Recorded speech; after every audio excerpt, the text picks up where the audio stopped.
প্রিয় শিক্ষার্থী ভাই ও বোনেরা, আসসালামু আলাইকুম। নিশ্চয়ই সবাই ভালো আছেন। আরও একটি ভিডিওতে আপনাদের স্বাগতম। আজকে আমি আপনাদের দেখাবো যে একটি বাটন ফোনে 1000 টাকা বিল কেন হলো। এই ফোনটি যে আমি মেরামত করছি, এটি একটি বাটন ফোন, যেটাতে 3G 4G বিল্ড করা আছে, সাথে ওয়াইফাই। ফোনটি পানিতে পড়েছিল, যার দরুন এই ফোনটি যার তিনি বদ্ধপরিকর ফোনটি সারতেই হবে, কেননা বাজার দর 2200-2300 টাকা এই ফোনটির। এই জন্য আমাকে কাস্টমার বলেছে, ভাই যদি একটু টাকা বেশি লাগে তারপরেও ফোনটি যদি মেরামত করা যায় আর সেটা যদি দীর্ঘস্থায়ী হয়, তাহলে অবশ্যই আমাকে ফোনটি সেরে দেন। তো তাই আমি এই উদ্যোগ নিয়েছি। যেহেতু ওনার 1200 টাকা 1500 টাকার মতো বেঁচে যাবে, তাই আমি ফোনটির কাজ করছি। হয়তো আপনারা চিন্তা করতে পারেন যে একটি বাটন ফোনে 1000 টাকা বিল কেন। আসলে বাটন ফোন বলে কথা না, ফোনটির মধ্যে সেকশনটা কি তার উপরে নির্ভর করে বিল। তো এখানে দেখছেন বাটন ফোনে বাক কয়েল, বুস্ট কয়েল, এসব কিছুই কিন্তু এখানে আছে। এই ফোনটিতে গ্রাফিক্স আইসি অ্যান্ড্রয়েডেরই দেওয়া হয়েছে, সেই সাথে পাওয়ার আইসি দেওয়া হয়েছে, সেই সাথে আরএফআইসি দেওয়া হয়েছে, 4G আইসি দেওয়া হয়েছে, 3G আইসি দেওয়া হয়েছে, যার কারণে বিভিন্ন ধরনের ভোল্টেজ জেনারেটর প্রয়োজনে হয়। এবং সেই সাথে একটি ছোটোখাটো অ্যান্ড্রয়েড ফোনের আইসি কিন্তু এই ফোনের মধ্যেই বসানো আছে। আপনারা দেখছেন যে আমি একটি পাওয়ার আইসির কাজ করে নিচ্ছি। এখানে আপনারা ক্যাপাসিটারগুলি দেখলেই বুঝতে পারবেন যে ক্যাপাসিটারগুলিতে কিন্তু এক ধরনের ময়লা আবর্জনা পড়ে আছে, কেননা এটা পানিতে দীর্ঘ সময় যখন ভোল্টেজ জেনারেটর হয়েছে তখন ওখানে বিভিন্নভাবে আঘাতপ্রাপ্ত হয়েছে, যার দরুন কিন্তু সেটির পাওয়ার সেকশন একেবারে বসে গিয়েছে। তো স্টেপ বাই স্টেপ আমরা মেপে নিচ্ছি যে আসলে এখানে যে পাওয়ার, সেই পাওয়ারের সেকশনগুলি ঠিক আছে কিনা, শর্ট আছে কিনা আমি দেখে নিচ্ছি যে এখানে কোনো ক্যাপাসিটার শর্ট আছে কিনা। কেননা আউটপুট ভোল্টেজে কোনো ক্যাপাসিটার শর্ট থাকলে কিন্তু পাওয়ার আইসি ভালো থাকলেও কাজ করবে না। তাই ক্যাপাসিটার আশেপাশে যে বিভিন্ন টাইপের ভোল্টেজ জেনারেট হয়েছে, যেমন এখানে আপনারা দেখছেন যে এখানে 4.2 ভোল্টেজ আসবে, তো এটা শর্ট আছে কিনা আমি দেখছি, এখানে কোনো শর্ট নেই, অর্থাৎ এটি হচ্ছে 2G আইসি। তারপর পাশে আপনারা দেখতে পাচ্ছেন আরএফআইসি আছে, তারপরে পাশেই 4G আইসি আছে, একটু পরেই আপনারা দেখতে পারবেন। তো দেখছেন যে আমি আইসিটি খুলে নিয়েছি। এই আইসিকে এখন আমি রিভলভ করব, তারপরে ভোল্টেজ জেনারেট হচ্ছে কিনা সেগুলি দেখব। একটি বাটন ফোন হলেও দীর্ঘ সময় এই ফোনটির কাজ করতে হয়েছে আমাকে, যার দরুন আমি প্রায় 1.5 ঘন্টা কাজ করেছি। আপনারা দেখতে পাচ্ছেন এই ভিডিওটি প্রায় 18 ঘন্টা মতো ভিডিও হয়েছে। তার মানে আমাকে এটা লম্বা টাইম কাজ করতে হচ্ছে। তাই আমি এ যাত্রায় এটি রিভলভ করে নিচ্ছি। এটি পাওয়ার আইসি পাওয়া যাচ্ছে না, পাওয়া গেলে হয়তো নতুন দেওয়া যেত, কিন্তু আমার ধারণা পাওয়ার আইসিটি ভালো আছে, কেননা পাওয়ার আইসির নিচে কোনো ক্র্যাশ বা কোনো ময়লা ডিসকানেক্টেড হওয়া বা বল ছুটে যাওয়া এই ধরনের কোনো সমস্যা পাইনি। কিভাবে বল করে নিচ্ছি আপনারা দেখে নেবেন। মনে রাখবেন, বল অ্যাকুরেট হওয়ার জন্য অবশ্যই বলের মাথা সেটে নিতে হবে, যে বিষয়টি আপনারা কোনো ভিডিওতে পাবেন না, যেটা আমি দেখিয়ে থাকি। কেননা আমি আপনাকে ফাঁকি দেওয়ার অধিকার রাখি না। আপনাকে আমি কাজ শেখাবো, আপনার মেধা থাকলে কাজ শিখে নেবেন, আর আপনি কাজ শেখাতে আমার বিন্দু পরিমাণেও লস হবে বলে আমি মনে করি না। কেননা রিজেকের মালিক এক মহান রব্বুল আলামিন। অতএব সবাই কাজ শিখুক, আমার জন্য যদি সে কিছু করে খেতে পারে তাহলে এটা সদকায়ে জারিয়া হিসেবে আমি মনে করি। তো দেখতে পাচ্ছেন যে সুন্দর করে আমি একটি রিভলভ করে নিলাম, কিন্তু এখানে একটু ময়লা ঢুকেছে, যেটা পরিষ্কার করে নিলাম। এখন আমি এখানে আইসিটি বসিয়ে নেব, সেই সাথে ভোল্টেজ জেনারেট হচ্ছে কিনা পাওয়ার আইসিতে, গ্রাফিক্স আইসিতে, 3G আইসিতে, 4G আইসিতে। যেহেতু এখানে 4G আইসি লাগানো আছে, তো অবশ্যই আপনাদের বুঝতে হবে যেখানে কিন্তু ওপিটি ভোল্টেজ জেনারেট হয়, অর্থাৎ এই স্পেকট্রাম আইসিতে কিন্তু বিভিন্ন টাইপের ভোল্টেজ জেনারেট করেছে। সেই সাথে সাইডে ক্রিস্টালের সাথে আপনারা একটি আইসি দেখতে পাচ্ছেন, এটা কিন্তু ভিপিএস আইসি। এই আইসিতে ভিপিএস দুইভাবে জেনারেট হয়েছে, একটি চার্জিং এবং একটি সরাসরি ব্যাটারির সাথে।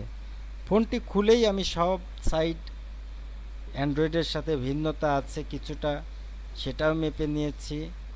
সেই সাথে মেপে নিয়েছি যে এখানে অ্যান্ড্রয়েডের সাথে পাওয়ার সিস্টেমটি কেমন। এই যে আপনি এই ভিডিওটি দেখছেন, আপনার মেধা বাড়ার কথা, কেননা এটা ভিন্ন স্তরের কাজ না হলে কিন্তু আমরা রেকর্ড করছি না। যেহেতু একটি ভিন্ন স্তরের কাজ, অতএব আমাকে এটা রেকর্ড করতে হবে যাতে করে আমার দর্শক ভিন্ন কিছু দেখতে পারে, শিখতে পারে। তো আমি আইসিটা নাড়িয়ে দিচ্ছি হালকা করে। আপনারা মনে রাখবেন খুবই শুভ্র হাতে এইভাবে আইসিটা নাড়িয়ে দেবেন, যাতে করে আইসিতে একেবারে প্রেশার বেশিও না কমও না। মনে হয় আপনি একটি শুভ্র হাতে কাজটি শেষ করবেন। সে সাথে ইউনিসকের যে একটি android first generated voltage generated IC আপনারা দেখতে পাচ্ছেন, এটি একটি শক্তিশালী আইসি এবং বর্তমান সময়ে খুব ফাস্ট ইন্টারনেট ব্যবহারের ক্ষেত্রে এই ইউনিসক আইসি কিন্তু ব্যবহার হয়ে থাকে। অতএব আপনারা এই আইসিটি আমি নাড়িয়ে দিচ্ছি, কারণ এখানে নিচে পানি গিয়েছে, যার দরুন এখানে কিন্তু একটি সমস্যা হওয়ার সম্ভাবনা রয়েছে। সেটা করে নিলাম। সেই সাথে আমি পরিষ্কার করে নেব। আমি এই আইসিগুলি বসাতে এবং লাগাতে ও তুলতে বা হিট দিতে সম্পূর্ণরূপে আমার হট গানের হিট ছিল 370 ডিগ্রি সেলসিয়াস। আমার সুগনের 360 প্রো, দুঃখিত 8630 প্রো যে হটগান আছে, এটা খুবই ভালো হটগান, আমার খুবই পছন্দের একটি হটগান। আমি কাজ করে খুবই আরাম পাই, এটি ইউজ করি। আমি জীবনে অনেক হটগান ব্যবহার করেছি। যেহেতু আমি আজ 22 বছরের কাছে হয়ে যাচ্ছে, আমি শুধু মোবাইল মেরামতি করছি। আমার শেখার বয়স প্রায় 26 বছর। তো আপনারা দেখছেন যে আমি ভোল্টেজ আসতেছে কিনা মেপে নিচ্ছি। দর্শক, ভোল্টেজগুলো আমরা কিন্তু এখানে সম্পূর্ণরূপে আপনাদের মিল করে দেখাতে পাচ্ছি না, কারণ ভিডিও এডিটিংয়ের সময়ে যে কতটা ঝামেলা কাজটি শেষ করে ভিডিও তৈরি করা তা তো আপনারা জানেন। তবে ভোল্টেজগুলি দেখে দেখে আপনারা বুঝে নেবেন। প্রত্যেকটা বাক কয়েলে সম্পূর্ণরূপে 1.8, 3.6, 2.0, 2.2 এই টাইপের ভোল্টেজগুলি কিন্তু এখানে জেনারেট হয়েছে। সেই সাথে 4.2 ভোল্টেজও কিন্তু আইসিতে ইন করেছে। সেই সাথে চার্জিং থেকে কিন্তু একটি ফিডব্যাক ভোল্টেজ কিন্তু এখানে ঢুকেছে, যেটা আমি স্টেপ বাই স্টেপ পরিমাপ করে নিচ্ছি। এবং আদার সাইডে 0.6 ভোল্ট থেকে শুরু করে 1.8 ভোল্ট কিন্তু আউটপুট সাইড দিয়ে বের হয়েছে, সেগুলি আপনারা স্ক্রিনে দেখতে পাচ্ছেন। তো দর্শক, আসলে এখানে সাইডে যে ক্রিস্টালে 0.6 ভোল্টেজ এখানে প্রোভাইড করবে, যেটা ফ্রিকোয়েন্সি তৈরি করে সরাসরি নেটওয়ার্ককে দেবে। তো দেখতে পাচ্ছেন যে আসলে এটা কোনো কমেই কাজ করার সময় আমি ফিল করিনি যে এটা একটি অ্যান্ড্রয়েড ফোন নয়। যার দরুন আমার এই কাজটি করতে 1.5 ঘন্টার সময় লেগেছে। ভিডিওটি 18 মিনিটের এবং আমি এখানে বিলও নিয়েছি মোটামুটি ভালো অঙ্কের, অ্যাভারেজে 1000 টাকার মতো এই সেটটিতে বিল নিয়েছি এবং সেটটি আবার পুনরায় সচল হয়েছে। যখন আমি ড্রাইভিং করছি তখন অলরেডি 1 সপ্তাহ অতিবাহিত হয়ে গেছে। এই ফোনওয়ালা কোনো ধরনের রেসপন্স আমার সাথে করেনি। আমি তাকে সম্পূর্ণরূপে বলে দিয়েছি ফোনটি ব্যবহারে কোনো ত্রুটি আসার সাথে সাথে আমাকে জানাতে হবে। তো উনি ত্রুটি আসেনি বিধায় আমাকে কোনো ফোন করেনি, কেননা আমি এটাতে 1 মাসের ওয়ারেন্টি সার্ভিস দিয়েছি। উনি যদি এখানে আসে তাহলে আমি বুঝে নেব যে সেটটি ভালো চলছে না। তবে ভালো না চলার কোনো সিস্টেম নেই, আইসি মেরে যেতে হবে, কম্পোনেন্টগুলি সবই ভালো আছে, ভোল্টেজ প্রোভাইড করছে ভালো, তো কেন কেন চলবে না? আমি মনে করি যে অবশ্যই এই সেটটি ভালো চলবে। যার দরুন দর্শক, শুধু এখানে আইসি পরিমাপের বিষয়টি আপনাদের স্লো করে দেখাচ্ছি, কেননা একটি ভিডিও ভালোভাবে আপনারা না দেখলে পরে কিন্তু ভালোভাবে বুঝবেন না। তো এখানে আমি পরিমাপ করছি ভোল্টেজ আসছে কিনা। আমি কিন্তু পাওয়ার সাপ্লাইতে সেটটা রান করেছি, কিন্তু ডিসপ্লেতে কোনো আলো আসছে না, বিধায় আমি ভোল্টেজগুলি মেপে নিচ্ছি। তো এখানে 4.2 ভোল্টেজ পেয়েছি, যেটা 2G, এবং এখন 3Gতে মেপে নিচ্ছি। যখন 3G পরিমাপ করছিলাম তখন এই যে পাওয়ার সাপ্লাই লাগানো আছে, যার দরুন ভালো করে এখানে ভোল্টেজটা আপনাদের দেখাতে পাচ্ছি না। এখানে 2G, 3G, 4G ভোল্টেজ সব কিছু আমি পরিমাপ করে নিচ্ছি। আপনারা দেখতে পাচ্ছেন নেটওয়ার্ক সেকশানে কিন্তু সম্পূর্ণরূপে একেবারে অ্যান্ড্রয়েড ফোনের যে সকল বস্তু লাগানো থাকে, যে সকল কম্পোনেন্ট থাকে, সকল কিছু কিন্তু এই বাটন ফোনে আপনারা দেখতে পাচ্ছেন। আমি এই যে অসিলেটর ক্রিস্টাল, যেখানে 0.6 ভোল্টেজ পাইলাম, অর্থাৎ এই সেকশনটি সম্পূর্ণরূপে সচল আছে। শুধু এখানে 0.6 ভোল্ট নয়, এখানে 1.8 ভোল্টও আসবে, 2.0 আসতে পারে। তো দেখতে পাচ্ছেন যে ভোল্টেজগুলি আমি পরিমাপ করে নিয়েছি, সকল কিছু ঠিক আছে, তবুও চালু হচ্ছে না। খুঁজতে খুঁজতে দেখলাম যে ডিসপ্লের ফিডব্যাক ভোল্টেজ আইসিতে প্রবেশ না করার কারণে সেটটির রান হচ্ছে না সম্পূর্ণরূপে। দর্শক, আপনারা দেখছেন যে এখানে একটি বিস্ময়কর ব্যাপার ঘটে গিয়েছে, যেটা পানি যাওয়ার কারণে ডিসপ্লেতে বিস্ফোরণ হয়েছিল, আর এই বিস্ফোরণের জন্যই কিন্তু সেটটি এখন ওয়াইক আপ করছে না। কেননা আপনারা জানেন যে মোটা লাইনগুলি হচ্ছে পাওয়ারের, এই মোটা লাইনগুলি হচ্ছে ডিসপ্লেকে আলো দিয়ে থাকে। একটি, দুটি, তিনটি, চারটি, পাঁচটি লাইন আছে। এই পাঁচটি লাইন একেবারে অ্যান্ড্রয়েডের মতো আলো দেয়। সেই সাথে এটি কিন্তু গ্রাফিক্স আইসির দ্বারা চলে, যেহেতু কম্বো গ্রাফিক্স আইসি ইউনিসকের ভিতরে যার গ্রাফিক্স আইসি আছে, আর এই ইউনিসক থেকে এখানে সম্পূর্ণরূপে একটি অ্যান্ড্রয়েড ফোনের যে সকল বেস এখানে কিন্তু দেওয়া আছে। সেই সাথে আইসিকে সংকেত পাঠানোর জন্য যে ফিডব্যাক ভোল্টেজ, অর্থাৎ আইসি যেন জানে যে ডিসপ্লেটা লাগানো আছে তবেই সেটটি রান করবে। তো এটা জানানোর জন্য যে ফিডব্যাক লাইন, সেটা কিন্তু এখানে বিস্ফোরণ হয়ে রয়েছে। আমি সর্বপ্রথমে এখন লাগিয়ে নিলাম লাইট আইসির লাইন, যেটা লাইট প্রেরণ করে ডিসপ্লের ভেতরে। তারপরে আমি এখানে এখন জ্বালাই দিয়ে নিচ্ছি যেটা ফিডব্যাক ভোল্টেজ, অর্থাৎ যেটা আইসিকে সংকেত দেবে যে ডিসপ্লে লাগানো আছে, সেটাও কিন্তু এখানে নষ্ট হয়েছে, বিদায় সম্পূর্ণরূপে বুট আপ হচ্ছে না ফোনটি। আমি এখানেও ক্লিয়ার করে নিলাম, আশা করি খুব তাড়াতাড়ি সেটটি চালু করে আপনাদের দেখাতে পারবো। এখানে পরিষ্কার করে নিচ্ছি, সেই সাথে এখানে আরও সুন্দরভাবে কাজ করা সম্ভব।